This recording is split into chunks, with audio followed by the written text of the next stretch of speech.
Hi, my name is Annalisa Parks Murphy, and today I will be giving a presentation about how to have a successful presentation of a masterpiece, a guide to creating live theater.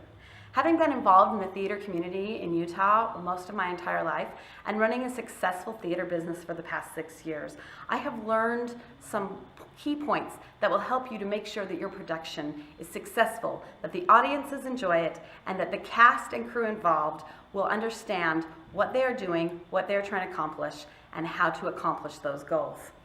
There is nothing worse than seeing a theatrical piece, leaving the theater with your friends and family and talking about it, and everybody not understanding what happened. What was that about? What feelings were they trying to provoke? I didn't understand the characters. I didn't understand what was trying to be said. As a director and producer, as well as an actor, that is a disheartening thing to hear, as normally people work so hard in order to bring a successful production to the stage. So hopefully after this presentation, you will understand how to prepare to make sure that your theatrical experience is one that everybody will love. Theater production should have clear goals. Whether you're on stage or in the production, you need to understand what is going on. And that starts with preparing the environment for everybody to set your production up for success. I learned a lot running my own theater company. I learned that it is important to communicate, it is important to listen to others around you, and work cohesively as a team. Fundamentally, clear objectives and the overall picture of the production should start with good preparation. So, I want to touch first on the picking of the right play. Pick the right play. Think about what you're doing. Picking the right play for your actors and intended audience may be the most important decision that you do affecting the outcome of your play. Next thing you need to do is access your casting pool. Are you working with people that are part of an established acting troupe?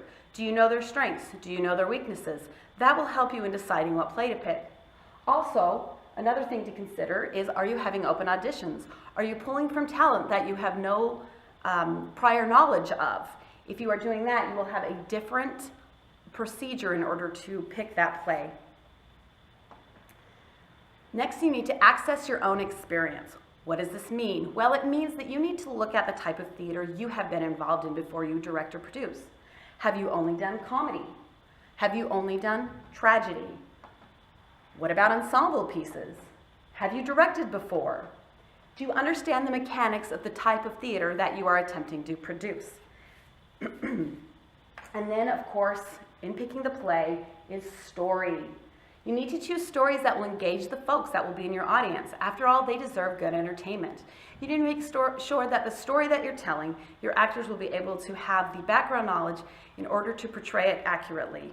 Otherwise, your production will fail. After you find the best play for everybody involved, it's time to prepare yourself as a director. So, you've chosen your play. You read it and reread it and reread it and research.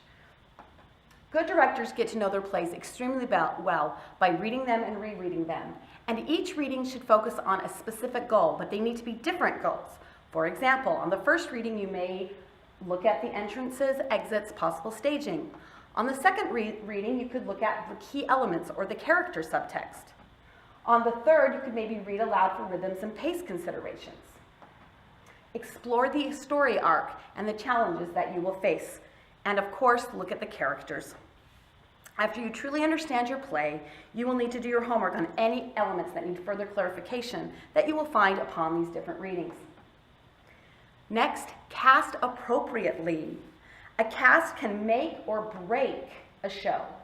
Details, details, details.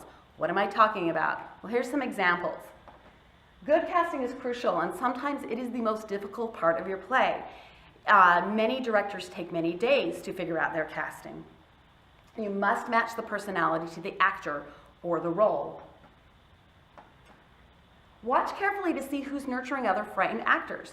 See, you'll want to use their natural personality when you're casting them. For example, you can cast them in soothing caretaker character roles. Look at your individuals that have good comedy. You would want to cast them in your comedic parts. A reading is a reading, but you need to know what lives at the core of each character in your play. so that you can link those roles to the actors who portray those particular qualities. In conclusion, if you remember to do these 3 things, then you will have set yourself up to have a successful production. Just remember to pick the right play for the actors and the audience. You must understand the material on a deep level, and you must cast accordingly to the strength of your actors. Theater should be moving and thought-provoking, not unclear and muddy. And it all starts with good preparation.